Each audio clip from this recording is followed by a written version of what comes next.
Golconda jewellery first factory outlet grand opening February 20న Jubilee Hills, February 28న వైజాగ్. నమస్తే, welcome to Telugu popular TV. నేను ప్రియాంక.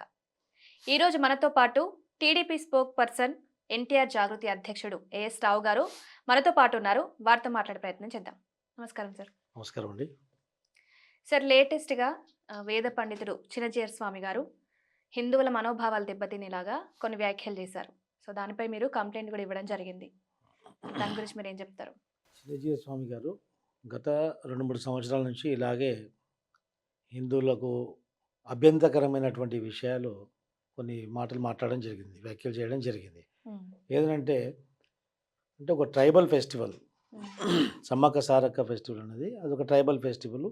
ఆ ట్రైబల్ ఫెస్టివల్ని ఆ ట్రైబల్సే కాకుండా యావత్ తెలంగాణ, ఆంధ్ర కాకుండా ప్రపంచవ్యాప్తంగా కూడా హిందువుల యొక్క నమ్మకం అక్కడ ఉన్నది. కోట్లాది మంది ఆ జాతరలో పాల్గొని ఆ దేవతలను పూజించడం జరుగుతుంది.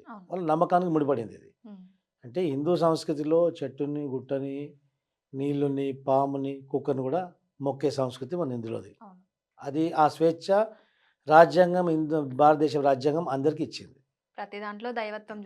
ఒకరి నమ్మకాన్ని మనము అభ్యంతరకరంగా, అవమానకరంగా మనం చేయడం అది మహాపాపం, ఘోరం పాపం కూడా. అది ఎవరు సామాన్య వ్యక్తి కానీ ఒక ఇతర మతస్థులు చేస్తే మన మతం పట్ల వాళ్ళకు అవగాహన లేదు, లేకుండా మన మతం పట్ల వాళ్ళకు ద్వేషం ఉండి ఒక ఉద్దేశపూర్వకంగా చెప్పిన మనం అనుకుంటాం. కాకపోతే ఇక్కడ ఏమైందంటే ఒక వ్యక్తి హిందూ కమ్యూనిటీకి, అంటే హిందూ సమాజానికి ఒక పీఠాధిపతిగా, ఒక హిందూ కమ్యూనిటీకి రిప్రజెంటేటివ్గా ఉన్నటువంటి వ్యక్తి, వేదాలు నాకు తెలుసని చెప్తున్నటువంటి వ్యక్తి, ఒక పీఠాధిపతిగా ఉన్నటువంటి వ్యక్తి ఇలాంటి వ్యాఖ్యలు చేయడం దేనికి తారదీస్తుంది? హిందూ సమాజం అంతా సిగ్గుతో తల ఉంచుకునే పరిస్థితి ఈరోజు తీసుకొచ్చారు. గతంలో ఈ యొక్క ట్రైబల్స్ యొక్క మనోభావం దెబ్బతీసే విధంగా అది మాట్లాడారు. ఆ తర్వాత ఒకప్పుడు శివలింగాన్ని ఇంట్లో పెట్టుకుంటే ఇల్లే శ్మశానంగా మారుతుందని చెప్పేసి అలాంటి వ్యాఖ్యలు చేయడం, మళ్ళీ ఇంకొక వ్యాఖ్యలు, ఇలా 1 by 1 చేస్తున్నాం. మొన్న జగద్గురు శంకరాచార్యులు వారు అంటే సాక్షాత్తు శివస్వరూపులు వారు ఉన్నారు కాబట్టి శంకరాచార్యుల వల్ల ఈరోజు అందరూ కూడా భారతదేశంలో ఈ యొక్క హైందవ సంస్కృతి మిగిలి ఉంది. సో శంకరాచార్యులు 32 సంవత్సరాల వయసులో హిమాలయాలకు వెళ్ళిపోయి మళ్ళీ వాళ్ళు తిరిగి రాలేదు. ఇక్కడ స్థాపించినటువంటి శారదా పీఠాలు అన్నీ కూడా 4 పీఠాలు వాళ్ళు స్థాపించినవి కాదు, వేరే ఎవరో స్థాపించారని చెప్పేసి శంకరాచార్యులు, జగద్గురు శంకరాచార్యులు వాళ్ళపైన కూడా ఆయన అభ్యంతరకరమైన వ్యాఖ్యలు చేయడం జరిగింది. అంటే ఇది ఇలాంటి విషయాలు సమాజంలో ఒక జిగుత్సాగపరిచే విధంగా ఉంటుంది. శంకరాచార్యులు తోటి ఈయనకేం అవసరము? శివుల మధ్య, శివభక్తుల మధ్య, విష్ణు భక్తుల మధ్య శైవీలకు, వైశ్యులకు ఈరోజు విభజన చేయడం ఎంత దుర్మార్గం! ఈరోజు హిందువులంతా కలిసి ఉండి ముందే హిందూ సమాజం అంతా కూడా ఇబ్బందుల్లో ఉంది. అనేక దాడులు జరుగుతున్నాయి, అనేక కుట్రలు మన మీద హిందూ సమాజం జరుగుతున్నాయి.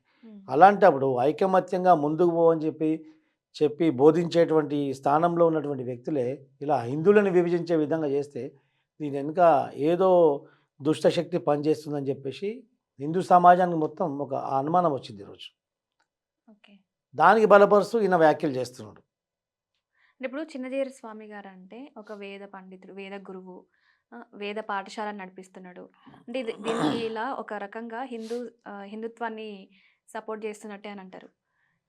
ఆయన ఇలాంటి మాటలు మాట్లాడాడంటే అసలు దానిలో ఎంతవరకు నిజం ఉంది అంటారు? నిజం ఉంది కాదండి, సాక్ష్యాధారాలు ఉన్నాయి కదా, మొత్తం అన్ని ఛానల్స్లో. అంటే ఇలాంటి మాటలు మాట్లాడడానికి గల కారణాలు ఏంటి అంటారు? అదే చెప్తున్నాను కదా, అందుకే కదా నేను పోలీస్ కంప్లైంట్ ఇచ్చింది. ఇప్పుడు నేను పోయేసి ఆయన వేసుకున్నటువంటి కాషాయము, ధరించిన నామాలు కాబట్టి మేము ఎవరం కూడా దుర్భాషలు ఆడకుండా, అసభ్యకరంగా మాట్లాడకుండా కూడా మేము మర్యాదపూర్వకంగానే ఇప్పుడు కూడా అడుగుతున్నాం.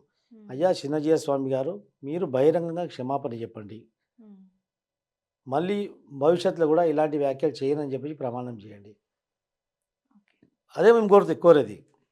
సో ఆయన చెప్తారని అనుకుంటున్నారా మీరు? చెప్పకపోతే ఆల్రెడీ నేను ప్రెస్లో కూడా ప్రెస్ మీట్ పెట్టి చెప్పాను.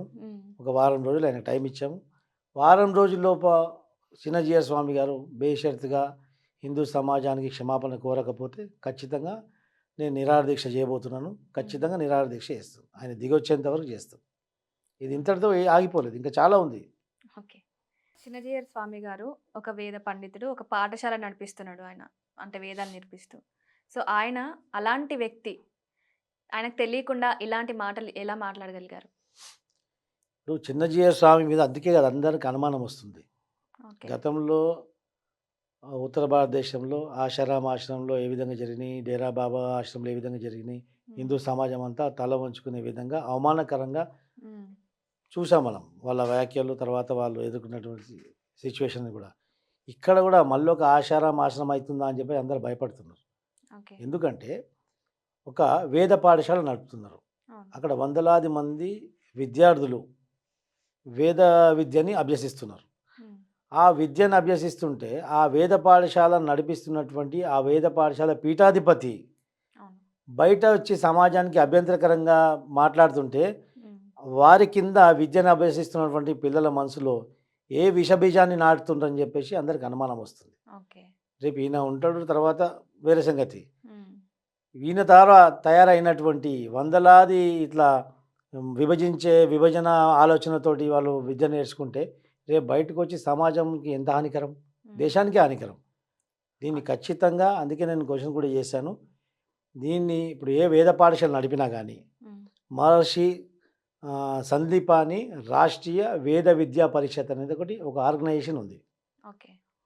ఆర్ఎస్ఎస్ ఇది మా ఎంఎస్ఆర్ వివిపి అని ఒకటి ఆర్గనైజేషన్ ఇది. హ్మ్. ఇది కేంద్ర ప్రభుత్వం ఆధీనంలో ఉంటుంది. ఓకే. వేద పాఠశాల అన్నిటి కూడా ఇది అఫిలియేషన్ చేసి ఈ యొక్క సంస్థ ద్వారా మనకు సిలబస్ ఇస్తారు. హ్మ్. అంటే సిలబస్ ఏ విధంగా మనకు సిబిఎస్ఈ కానీ ఎస్ఎస్సి కానీ ఏ విధంగా బోధించాలని చెప్పి సిలబస్ ఇస్తారు కదా, ఈ వేద పాఠశాలకు కూడా వీళ్ళు సిలబస్ అందిస్తారనమాట. ఓకే. దాని ప్రకారంగానే వీళ్ళు బోధించాలి. హ్మ్. కానీ ఈ యొక్క చిన్నజీయ స్వామి నడిపించే వేద పాఠశాలకు ఎక్కడ సిలబస్ ఎక్కడి నుంచి అఫిలియేషన్ లేదు. హ్మ్. ఈయన సొంతంగా ఈయననే తయారు చేసిన సిలబస్ వాళ్ళకు బోధించడం జరుగుతుంది. అంటే ఈయనకున్నటువంటి విషపూరితమైనటువంటి ఆలోచన రేపు ఆ పసి పిల్లల పసి హృదయాల్లో కూడా నాటుతున్నట్టే కదా. అవును. దీని మీద ఖచ్చితంగా నేను హైకోర్టు చీఫ్ జస్టిస్ గారికి కూడా నేను అప్లికేషన్ పెట్టిన, మెమరాండం పంపించాను. హ్మ్. ఖచ్చితంగా సుమోటోగా కేసు స్వీకరించి సిబిఐ ఈడీ దర్యాప్తు చేయాలా.